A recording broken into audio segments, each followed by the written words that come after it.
말씀 보겠습니다. 빌립보서 2장 1절부터 5절까지 봉독하겠습니다. 본문 말씀은요.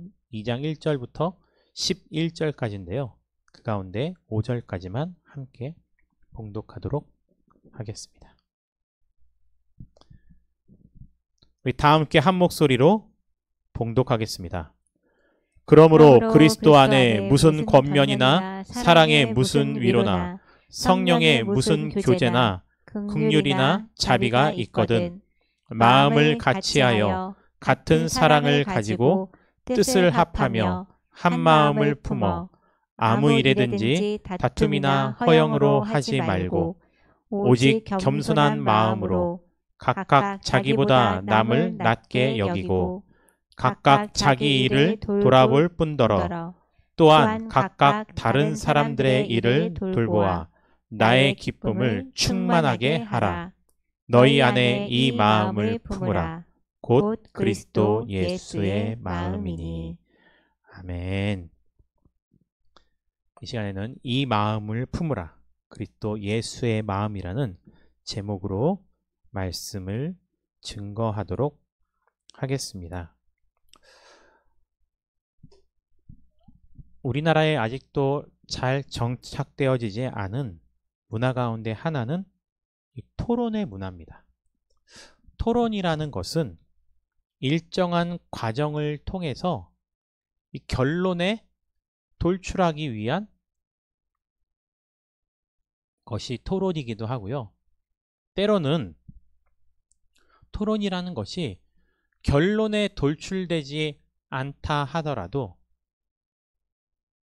한 가지 사건에 관해서 여러 사람들의 의견을 들어보기 위해서 또한 토론이 필요한 거죠. 하지만 이러한 문화가 남자들은 이 군대 문화라죠. 수직 관계에 있는 군대 문화. 그리고 또 우리나라에서는요. 유교 문화권 안에서 장유유서, 어른과 또 어른을 섬겨야 되는 문화가 워낙 강하다 보니까 토론이라는 문화가 우리나라에 정착되어지기는 상당히 어렵다라는 것을 저는 아직도 느낍니다. 이러한 경직되어 있는 가치관은요, 사실 우리나라에 있는 가정 안에서도 똑같이 반복되고 있습니다. 권위라는 구조 아래서 가정에서도 뭔가 결정되어지기 위해서는 여러 가지 의견이 필요한데 서로 다른 의견을 가지고 있을 때 저 사람이 나와 의견이 다르기 때문에 나를 반대하는 사람이라고 생각하는 경우도 아주 흔하게 발견됩니다. 그리고 하나의 일이 결정되었을 때 서로 의견이 다르지만 그것은 과정인 거고요. 결과가 도출되었을 때는 그 정해진 하나의 일을 위해서는 서로 의견이 다르다 하더라도 정해진 일에 대해서는 결국은 한 공동체가 온전히 살아가기 위한 일이기 때문에 자기의 의견과 달라도 그것에 순응하고 따라야 하는데 그러한 문화가 우리 가운데서는 아직 많이 부족한 듯합니다.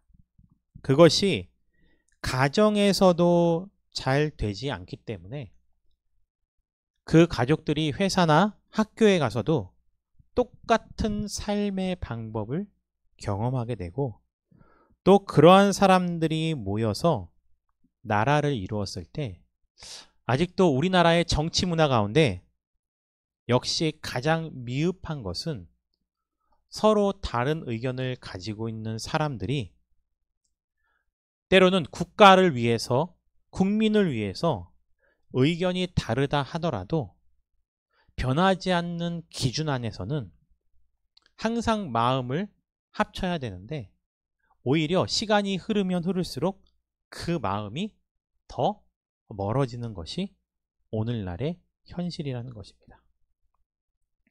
그렇다면 오늘을 살아가는 우리만 그럴까요? 그렇지 않습니다.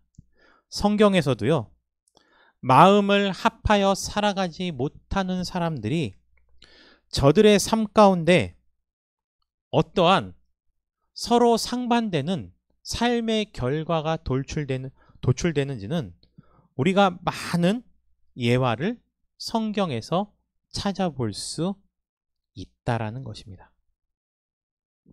특별히 동일 집단이라 그러죠. 같은 본질과 같은 성향을 가지고 있다 하더라도 사람들은요, 자기가 태어나면서 갖고 있는 기질 또는 후천적으로 자기가 보고 경험한 것들에 의해서 서로가 너무 다른 결론을 돌출하기도 한다라는 것입니다. 기다려야 하는 것은 때로는 성경에서는요, 절대적인 것이 존재합니다.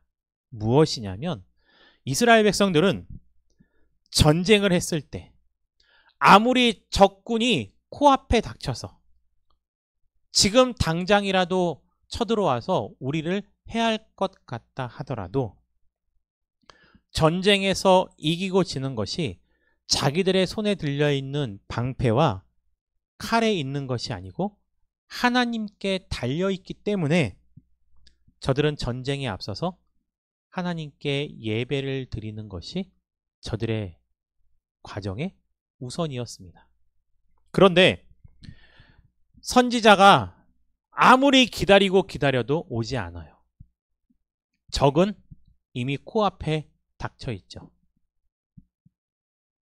이것은 기다림이라고 하기에는 하나님께 예배를 드리는 것은 기다림보다는요, 우선순위에 있어서 가장 중요한 것입니다. 그러면 선지자가 올 때까지 하나님을 신뢰하는 마음으로 기다리는 거죠.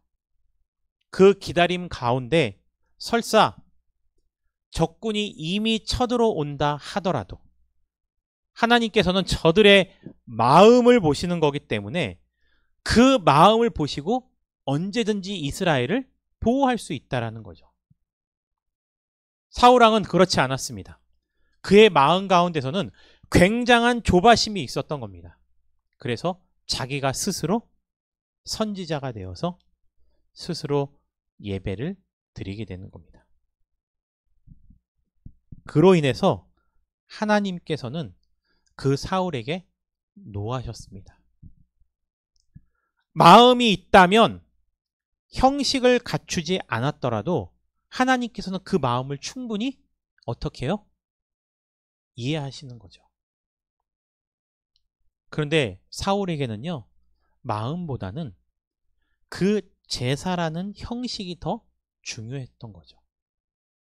그러니까 하나님께서 그러한 일을 했던 사울에 대해서 뭐라고 말씀하시죠? 내가 너에게 원하는 것은 제사보다 순종이라는 거예요. 마음을 원하셨던 거지 형식에 닫혀있는 제사를 원했던 것이 아니다. 그래서 하나님께서는 외모를, 겉의 걸 보시는 것이 아니고 우리의 마음, 중심을 보신다라는 것이 사울의 사건을 통해서 알 수 있는 거죠. 노아에게는요, 세 아들이 있었습니다. 셈과 함과 야벳. 이 아들들은 동일하게 그의 아비로부터 방주를 짓는 과정을 다 경험했고, 홍수가 일어났어도 그 아비의 믿음을 통해서 저들은 자기의 아내들과 함께 구원을 받았습니다. 같은 동일 집단이라고 하기에는요, 홍수가 끝나고 나서 방주의 문을 열고 나왔을 때는 동일 집단이라는 말이 형성되지 않죠. 왜요? 저들의 가족은 지구상의 유일한 인간이었기 때문이에요. 그렇죠. 동일하다라는 것은 그와 다른 조직이 존재한다라는 거예요. 서로 마음이 다르고 가치관이 다르고 언어가 다르기 때문에 같은 것으로 묶을 수 있는 동일 집단이라는 것이 있는데 노아의 아들들은 지금 동일 집단이라는 말이 의미가 없는 거죠. 세상에 존재하는 것은 자기들밖에 없으니까. 홍수가 끝나고 포도를 심어서 그 포도를 가지고서 노아는 포도주를 만듭니다. 그 포도주를 먹고 흠뻑 취해 있던 노아. 그래서요, 술 취함이라는 것은요, 사실 성경에서 굉장히 우리에게 엄격하게 금하고 있는 것입니다. 왜냐하면 술 취함은 중독입니다. 그리고 그 취함으로 말미암아 우리 내에 있는 시신경이 파손되기 때문에 자기가 어떤 말과 행동을 하는지 모르게 되는 거예요. 노아는 술에 취하여 벌거벗고 누워 있었습니다. 자, 노아의 가족들 외에는 세상에 사람들이 존재하지 않아요. 노아가 벌거벗고 누워 있은들 다른 이가 그것을 보고 험담할 일은 전혀 없었던 거예요. 그런데 그 아들 가운데 함이 아버지가 벌거벗고 술 취해 있는 것을 보고 비난을 하게 되는 거죠. 그리고 그것을 형제들에게 고하게 됩니다. 다른 형제는 아버지의 수치를 가리기 위해서 뒤를 돌아서 아버지의 하체를 보지 않고 아버지께 가까이 가서 옷으로 그것을 덮고, 그리고 그 사건이 끝나자 하나님께서는 그 사건 하나를 통해서 그 세 아들들의 각각 다른 운명에 대해서 말씀하고 계십니다. 무엇이 달랐을까요? 똑같은 사건을 받아들이는 저들의 마음이 달랐던 것입니다. 또 있습니다. 동일 집단이라고 할 수 있는 다윗과 그를 따르는 수많은 불량배들. 왜 불량배들이라고 얘기했냐면요, 다윗은 지금 사울을 피해서 도망을 다니고 있었어요. 근데 도망을 다니다 보니까 더 좋은 사람을 만나서 다윗이 그 사람들과 함께 교류할 수도 있지만, 도망자의 삶이라는 것은요, 사실 밝은 곳보다는 어디를 찾게 돼요? 어두운 곳을 찾게 되는 거죠. 어두운 곳을 찾게 되면 어두운 곳에 거하는 사람들을 만날 확률이 굉장히 높죠. 하지만 다윗은 어두운 곳에서 어두운 사람을 만났다고 해서 저들에게 물들었던 것은 아닙니다. 오히려 그들은 다윗의 용맹함과 지혜에, 그의 권위 앞에 저들은 굴복하였습니다. 그래서 불량했던 자들이 오히려 다윗에게 자신의 삶을 내어 맡기고, 후에 그들이 다윗이 왕이 되었을 때 군대 장관이 되기도 하고 개국공신과도 같은 굉장히 중요한 충신들이 되어지기도 하는 거죠. 근데 지금 상황이 어떤 상황입니까? 다윗이 누굴 피해서요? 사울을 피해서 도망 다니고 있죠. 다윗에게는 사울을 죽일 기회가 2번이나 생깁니다. 동굴에 가서 하나는 다윗을 쫓기 위해서 쫓아오다가 쉬고 있는 천막에서, 다윗의 부하들은 다윗에게 지금이 당신을 쫓고 있는 사울을 죽일 수 있는 절호의 기회라고 생각을 하게 되는 거죠.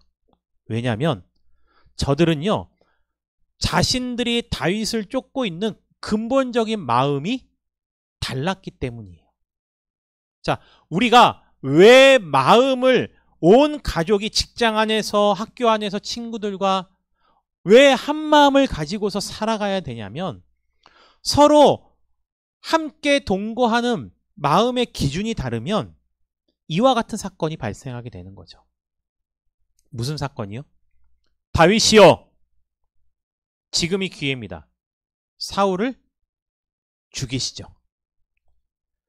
다윗을 따르는 사람들의 말은요, 그들의 입장에서는 당연한 거예요.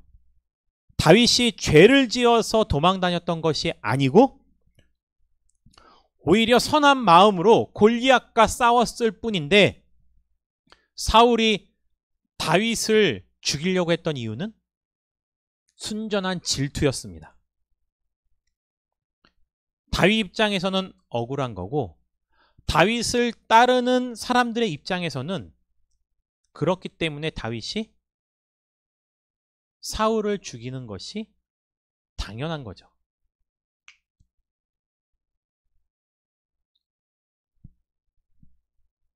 저들의 마음은 무엇이었습니까? 자기가 쫓고 있는, 자기의 리더로 삼고 있는 다윗이 살아가고 다윗이 왕이 되고, 저들의 마음의 기준은 다윗이었어요. 저들의 마음의 주인은 다윗이었던 거죠. 우리의 삶도 그렇지 않을까요? 우리가 인생을 살아가요. 나의 삶을 위해서 가장 중요한 사람이 있을 수 있어요. 근데 그 사람이 내 마음에 뭐가 돼요? 주인이 되죠. 그러면 그 사람을 지키기 위해서는 다른 사람의 생명 따위는 아랑곳하지 않고 너무나도 쉽게 사람을 해치고 죽이고 하는 행동을요, 서슴없이 할 수 있는 것이 우리 인간이라는 거예요. 그런데 다윗의 마음은 어디에 있었어요? 성경은요, 분명히 기록하고 있습니다. 다윗이 어떤 사람이요? 그의 마음이 하나님께 합한 자라는 것을요. 그러니까 하나님께 마음이 합해서 하나님의 마음을 마음 가운데 가득 가지고 있었던 다윗과 자기들의 마음의 주인이 다윗이었기 때문에 어떻게든 다윗만이 자기의 삶의 주인이라고 생각했던 따르는 자들과는 다른 거죠.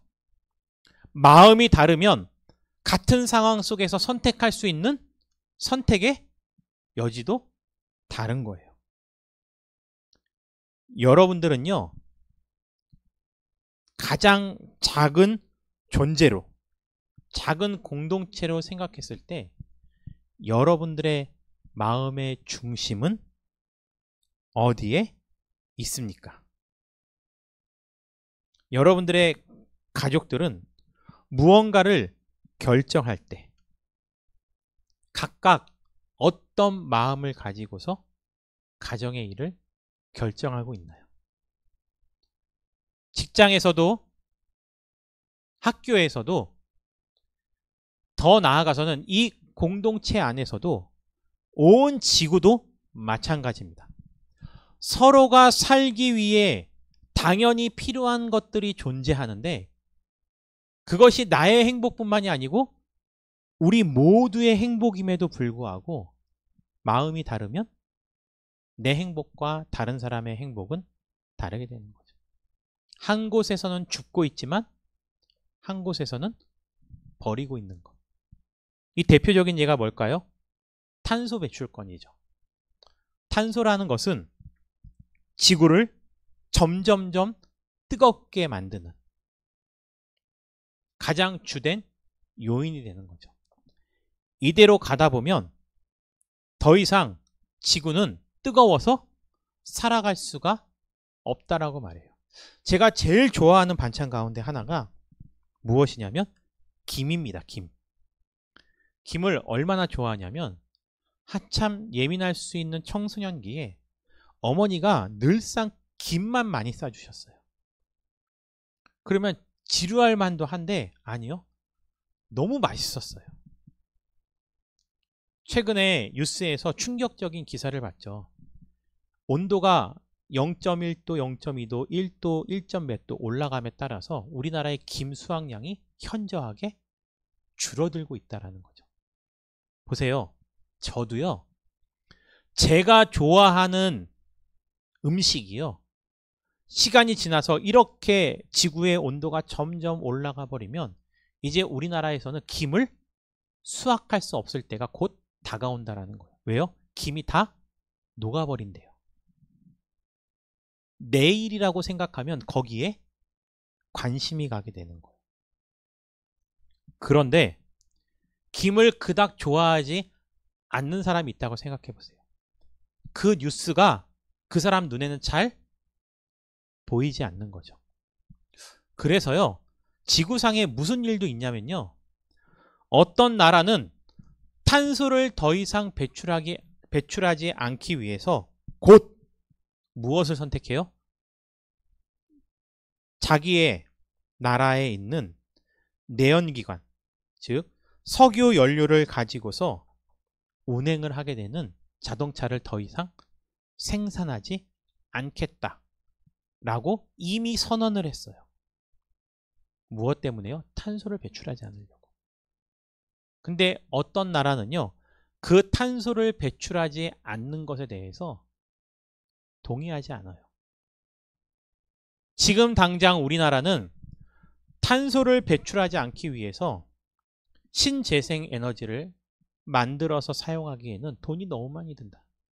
우리는 그냥 여전히 석탄을 태우고 기름을 태워서 우리는 우리가 먹고 살기 위해서 공장을 계속 돌리겠다는 거죠. 한 곳에서는 치우고 한 곳에서는 버리고, 이것이 균형을 맞추지 못하고 깨어지면 결국 지구는 온도가 점점 상승해 가고, 하루에도 불이 나서 서울보다 더 넓은 면적에, 그래서 최근에는요, 호주에 있는 캥거루 섬이라는 곳에는요, 코알라와 캥거루가요, 화재로 인해서 절반 이상이 다 불에 타 죽게 되고, 서울의 몇 배에 해당되는 면적이 싹 다 타버리는 거죠. 누가 불을 질러서 그럴까요? 아니죠. 자연재해인 거죠. 왜 서로 같은 상황 속에서 다른 선택을 하게 되는 걸까? 이유는 너무 뻔하죠. 한 사건을 두고 가지고 있는 마음이 다르기 때문입니다.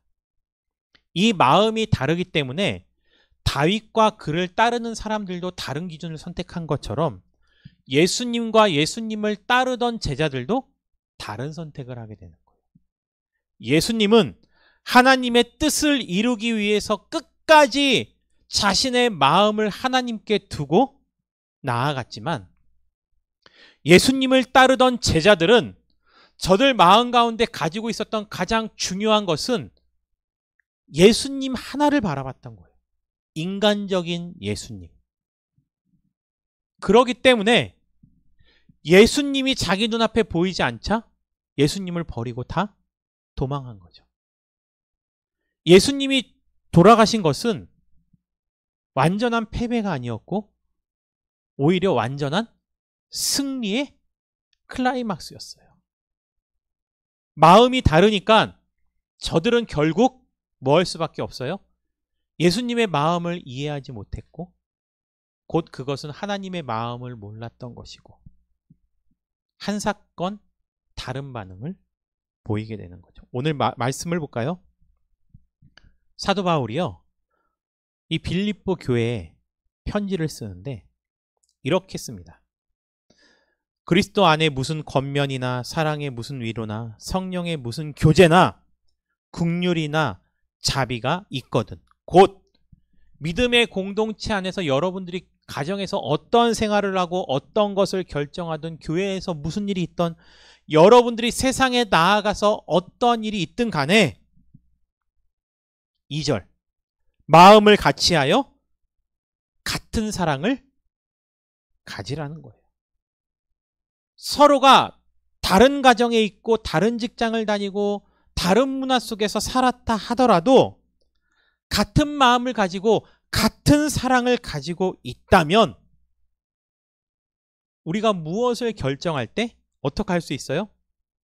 뜻을 합할 수 있는 거예요. 다른 기준을 갖고 있었지만, 그리고 그 정해진 결정사항에 대해서 한 마음을 품게 되는 거죠. 더 잘하기 위한 토론이었고 더 잘하기 위한 비평이었어요. 우리는 언제나 가장 최고의 것을 선택할 수는 없어요. 어쩔 때는 51%와 49%의 선택에서 49를 선택할 것인가? 근소한 차이의 51을 선택할 것인가? 라는 상황에 닥쳐 있을 수밖에 없는 거죠. 요즘에 뉴스에서 가장 큰 화두가 되는 게 뭔지 아세요? 20%. 무슨 내용이에요? 부산 앞바다에서 석유를 팠을 때 석유가 나올 확률 20%. 20%를 가지고 수천억을 들여서 파야 될 것인가? 파지 말아야 될 것인가? 라는 선택의 기준 때문에 지금 온 나라가 지금 시끌시끌하는 거죠. 20%에도 나오면 대박이다. 안 나왔을 경우 그 소모되는 수천억의 비용은 어떻게 할 것이냐. 20%를 가지고서도 우리는 갈등할 수밖에 없는 거죠. 그런데 만약에 49%와 51%예요. 무엇을 선택하든 더 완벽할 수 없어요. 중요한 것은요. 49%냐 51%가 아니냐가 아니고요. 무엇을 선택했던 그것이 결정되었다면 우리는 결정된 사안에 관해서 모든 공동체 안에 있는 사람이 한마음 한뜻으로 심지어 5%밖에 안 되는 확신을 가지고서 그 일을 시작했을지라도 믿음의 공동체 안에 있는 사람들이 그것을 위해서 헌신하고 나아가면 부족한 5%를 채워나갈 수 있다라는 거예요. 저도 결혼을 할 때 그랬습니다. 과연 무엇으로 이 결혼을 할 것이고 어떻게 정말 인생을 살아갈 수 있을까? 수치상으로 따지면요. 다른 사람에 비하면 내가 가지고 있는 성공의 확률은 사실 몇 프로도 되지 않았던 것 같아요.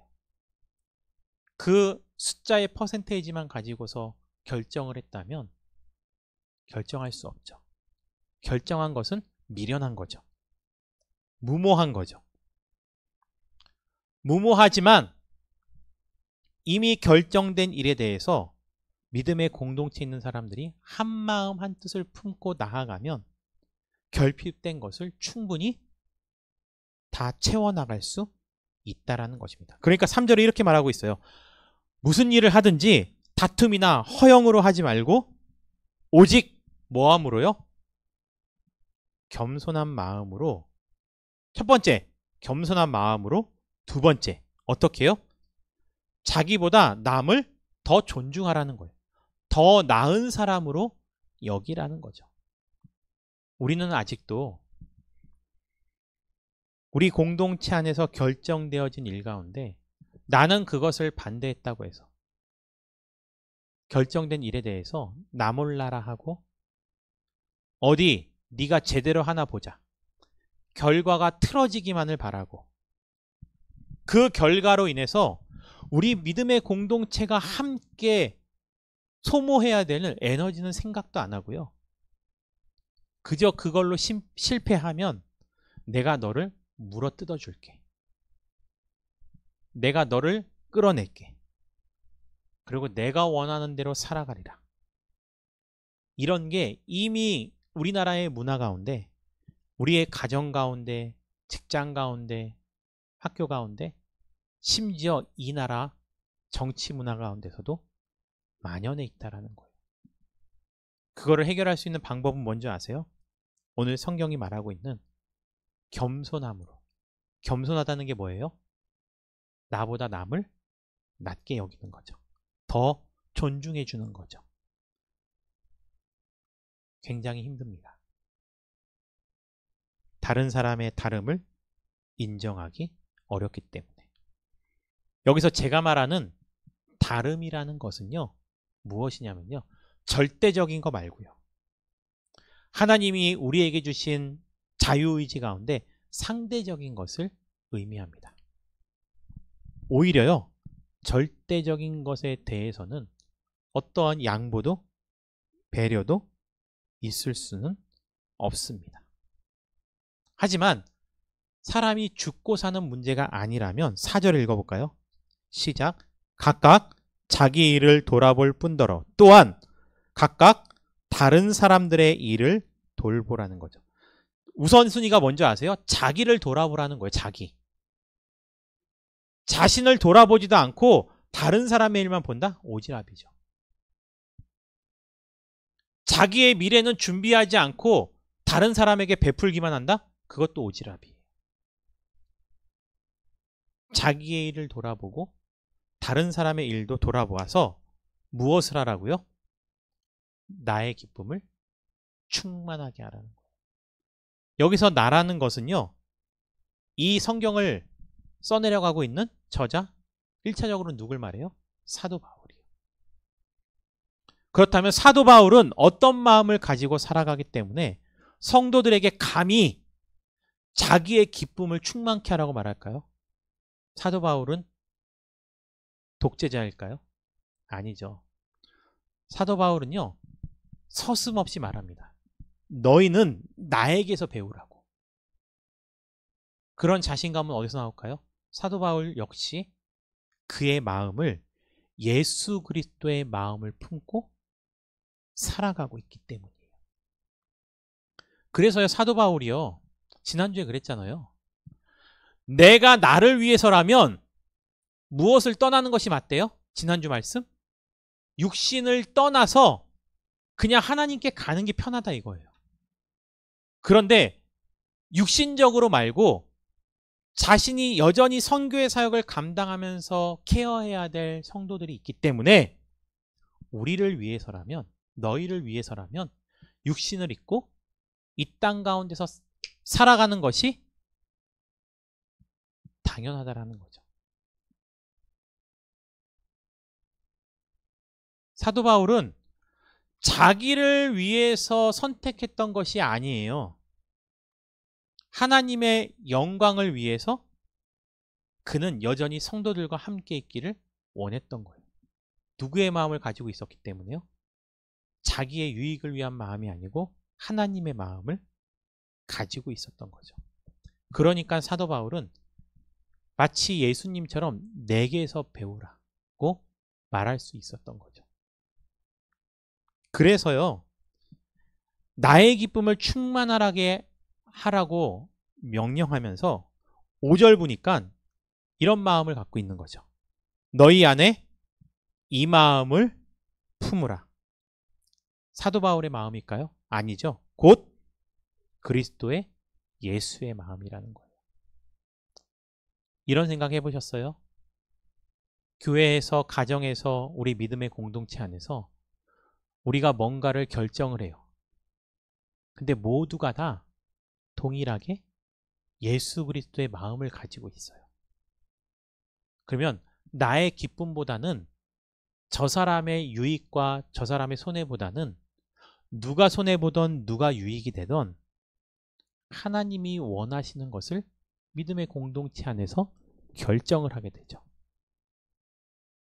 그 일들을 통해서 믿음의 공동체는 더욱더 성숙해 나가는 거예요.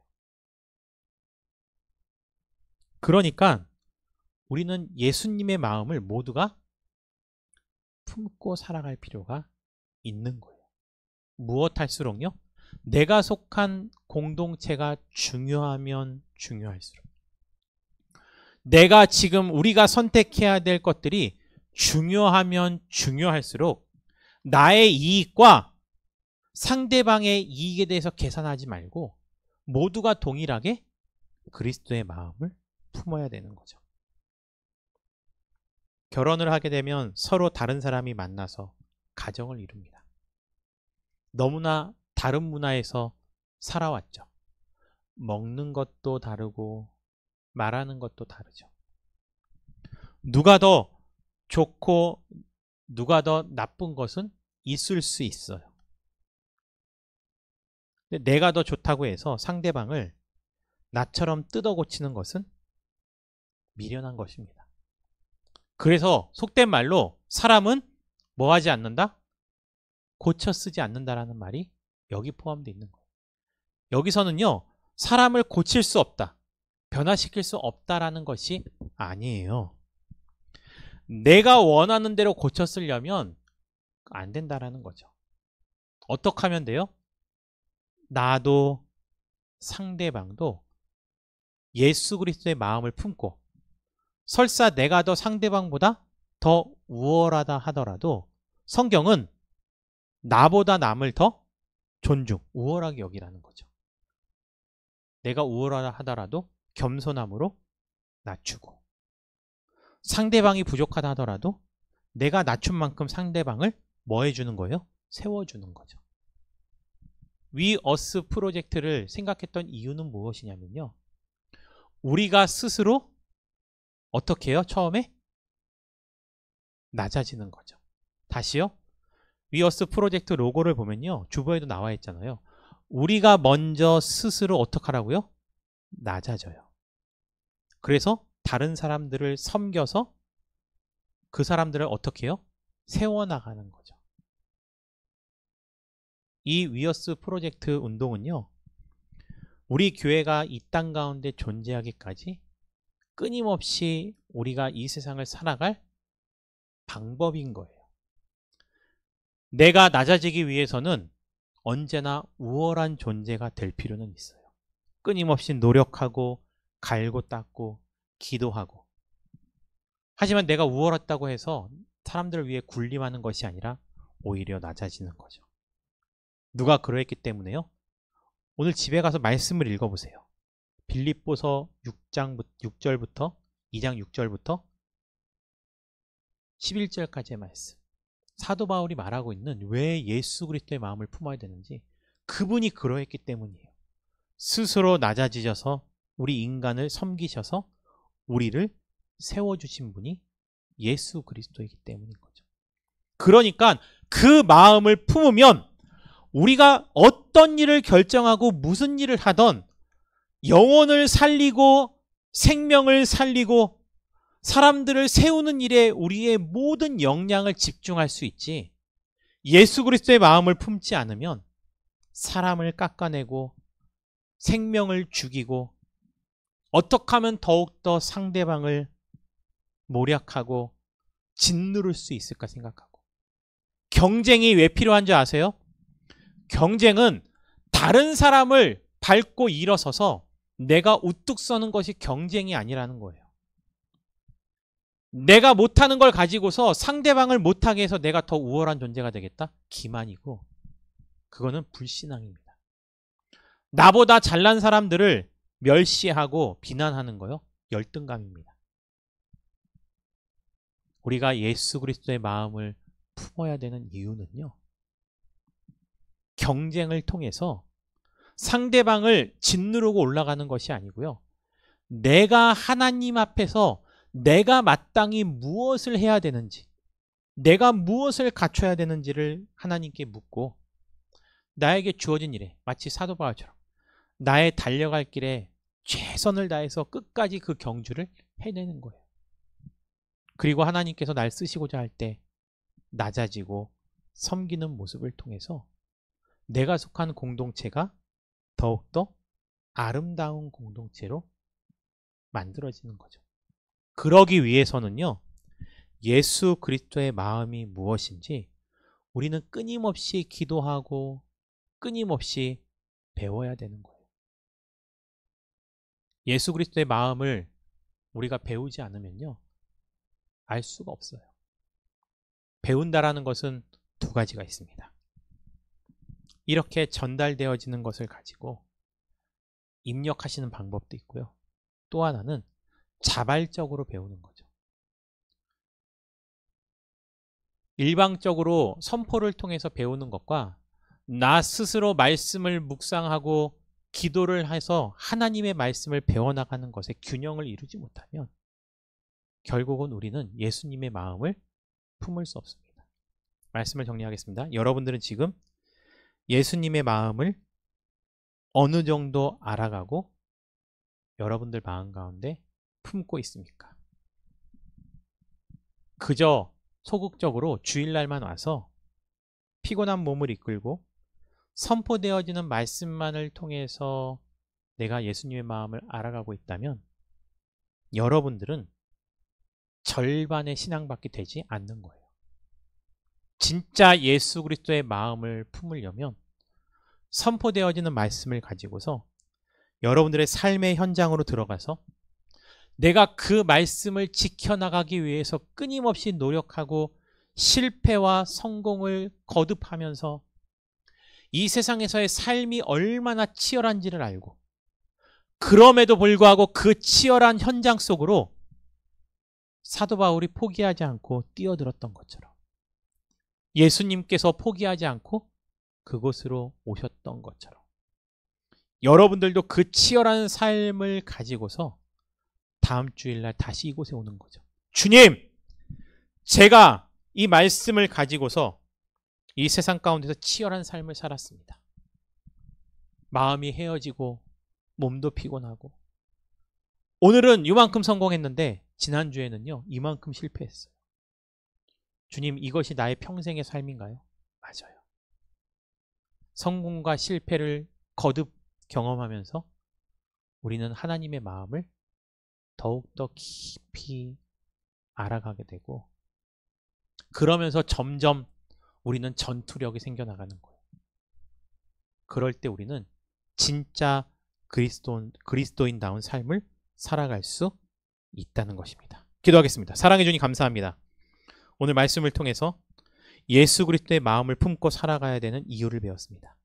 주여, 믿음의 공동체 안에서 우리가 속한 공동체 안에서 너무나 많은 사람들과 더불어 살아가고 있는데 끊임없는 이해 충돌, 다툼, 이유는 그리스도의 마음을 모두가 갖고 있지 못하기 때문입니다. 이 경쟁이 끊이지 않는 것은 모든 사람들이 다 그 예수 그리스도의 마음을 가질 수 없기 때문입니다. 하지만 그럼에도 불구하고 하나님을 믿고 있는 우리가 먼저 예수 그리스도의 마음을 품고 그 마음을 상대방에게 흘려보내요. 저들이 변화될 때까지 끊임없이 우리의 선한 싸움을 포기하지 않고 살아가는 저희들 되게 하여 주시옵소서. 예수님의 이름으로 감사드리며 기도드립니다. 아멘.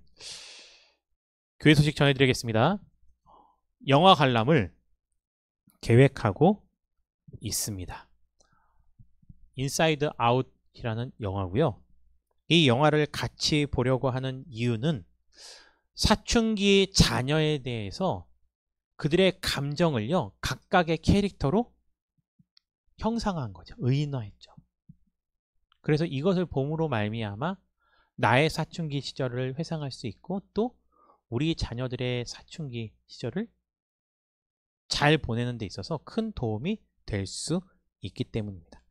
학생들은 회비가 10,000원이고요. 성인들은 회비가 20,000원입니다. 그 비용 안에는요 영화 관람 비용과 또 식사비까지 포함되어 있습니다. 함께 하실 분은 미리 참여 의사를 밝혀주시기 바라고요.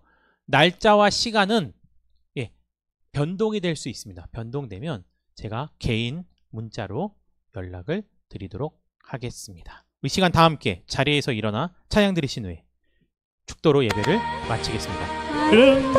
아름다우신 오 놀라우신 영원할 수 없는 사랑 오 위대하신 하나님의 사랑 영원히 찬양하리. 아름다우신 오 놀라우신 영원할 수 없는 사랑 오 위대하신 하나님의 사랑 영원히 찬양하리. 이제는 우리 주 예수 그리스도의 은혜와 아버지 하나님의 크신 사랑과 성령의 내주교통 위로하심 충만하심이 이제는 평생의 삶을 살아가는 데 있어서 그 마음 가운데 예수 그리스도의 마음을 품고 살아가기를 소망하는 모든 성도들 머리 위에 영원히 함께 있기를 간절히 축원하옵나이다. 아멘.